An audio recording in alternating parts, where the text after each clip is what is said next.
Good afternoon, everybody. Welcome, welcome, welcome. Our workforce, where are we now? Each month, we take a deeper dive into the diverse, innovative, and effective workforce solutions the National Fund Network is adopting to address local challenges across the country. My name is Michelle Wilson, and I am the Director of Evaluation and Learning at the National Fund. I am super excited to have Melissa Kleder, woohoo, stepping in for Gerard, who's in the TSA pre-check line somewhere in somebody's airport. But we have Melissa stepping in, and I'm super excited because I adore her. Melissa is a program manager, long-standing OG program manager, National Fund, and leads the CareerSTAT work. Hey, Melissa. Hey, Melissa. Hey, Shell, how's it going? Good. So Melissa and I have lots of conversations on Zoom chat, so you probably will get some inner workings of how we engage, but that's all good. Ready to dig into this?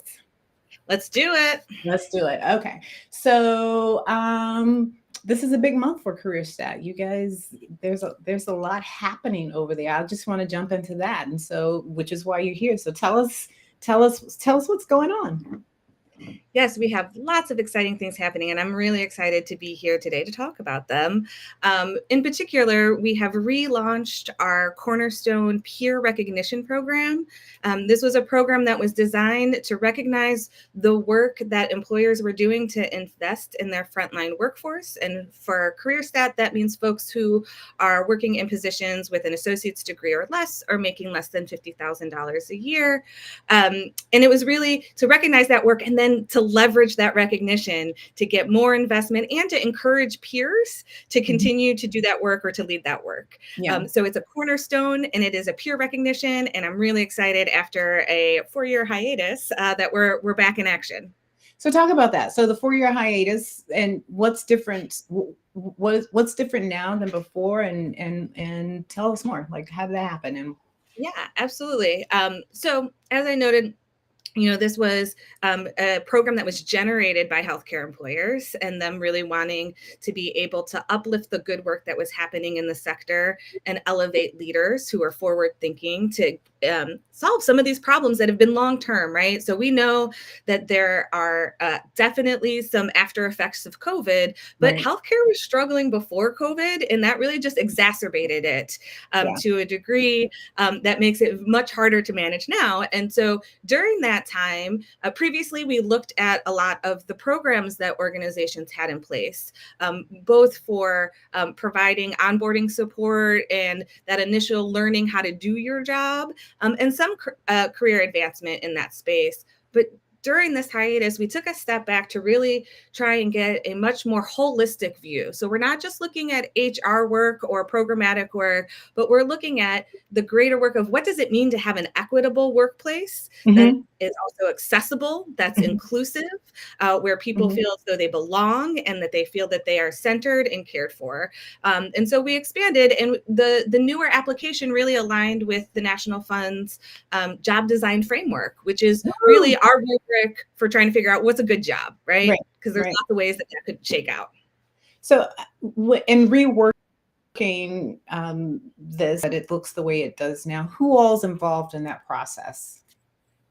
Yeah, absolutely. So we have an advisory group, the executive committee of CareerSTAT, and those are leaders from the field who inform our strategy and our thinking around the work that we do in the network.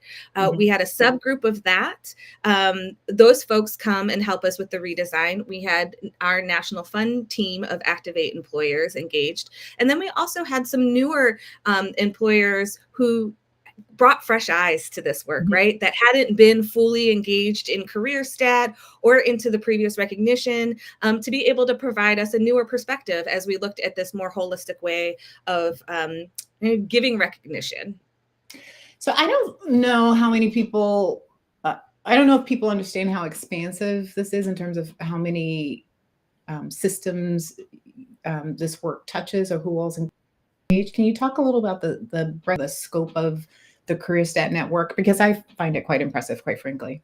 Yeah, it is a national network.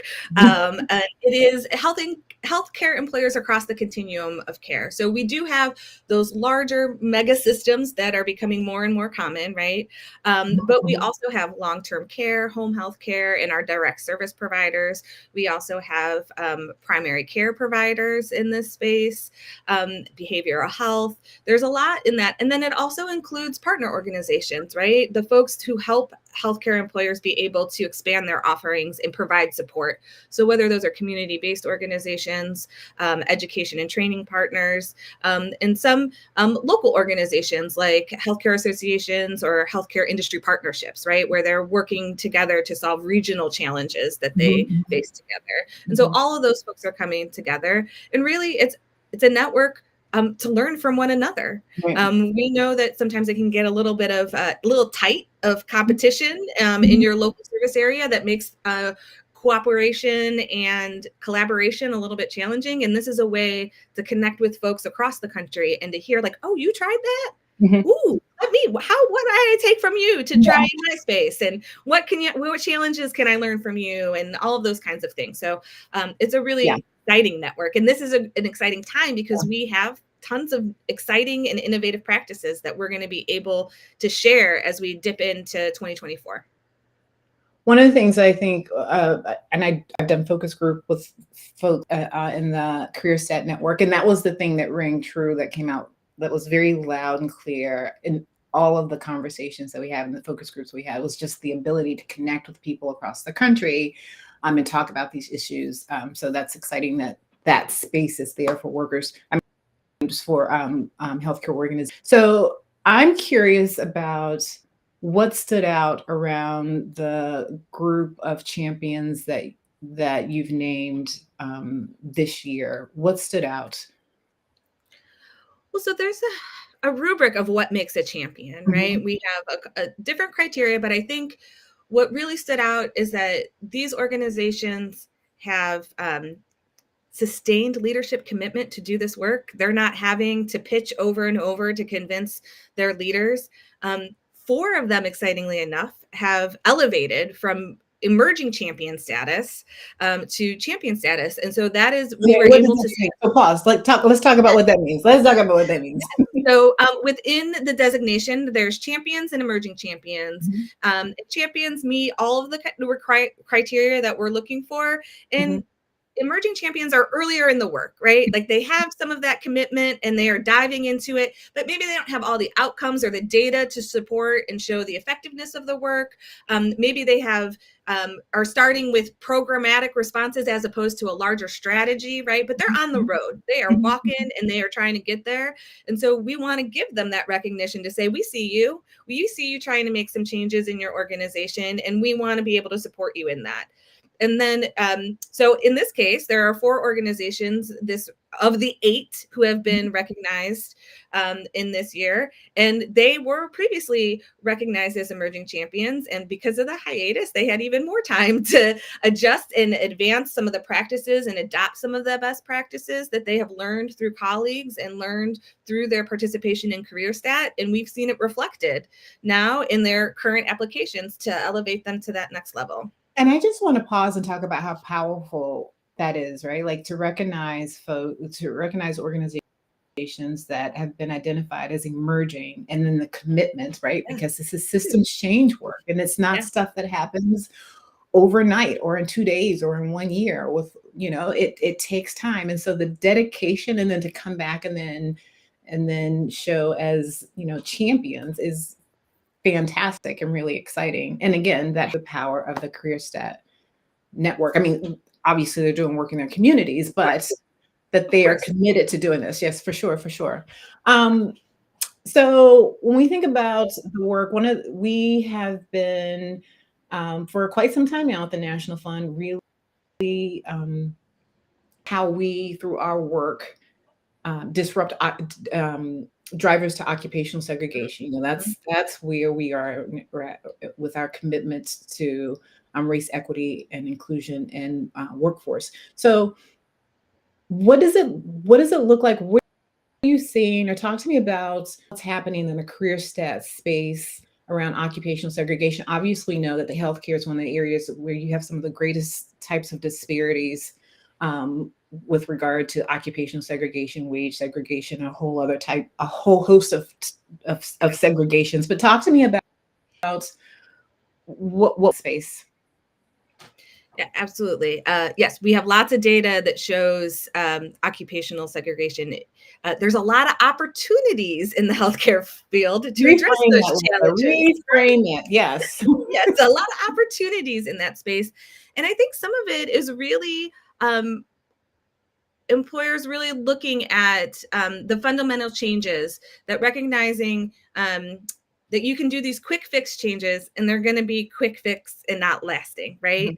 And so some of this work and some of our champions have really been dedicated to this work over time, have seen those improvements, and are really looking at how are you creating a worker-centered culture of learning and leveraging that influence to create organizational change and regional change in their spaces, but really engaging workers in that process. And we know that there has been a lot of buzz in recent years around human-centered design. We have work related to that at the National Fund, so do many other organizations. And the worker voice is a huge component of this. And from where I sit, employers are often very afraid to ask workers because they are afraid workers are going to ask for something that they cannot deliver on. Say that part again. Say that part again, because that's they important. are afraid that workers are going to ask them for things that they cannot deliver on. And for me, that's the key is transparency and knowing that some of this work is going to be long-term and some of it you might be easy fixes, right? So you're right. If you aren't providing a livable wage for your workers, that is something that you need to figure out. You need to get on the road and start walking. And that is really complicated with our healthcare system and how payments get made and all of that. But we can't anymore just say, well, that's just tough. And it's hard. It is hard. That's what leadership is doing things when they are hard, right? So you do have to, but you can say to folks, we hear you, we recognize it, and that's going to take time for us to fix. But in the meantime, what can we do to help you feel like you're being treated with dignity and respect? What can we do to help you think about your career and what that might look like and support you to reach your goals? What are some smaller things that we can make in the job design, right? Because folks who are in the job generally have the best sense. That's what human-centered design is, right? On how to solve some of these problems. And we have plenty of examples of where just something small in a workplace of like, well, if we moved this from this counter to that counter, that would save us time, right? And how we do this thing. If we put our cotton swabs in this drawer, that it might save us, right? Like there's things like that of just being able to engage those workers so that they know that they are a part of that workplace, that their ideas matter, that they have opportunities to shift and change things in the way that feels good to them and offers lots of learning and opportunity. So that's not just for workers, that's for leadership too, right? A continuous education and continuous improvement isn't just one-sided, it's across the organization.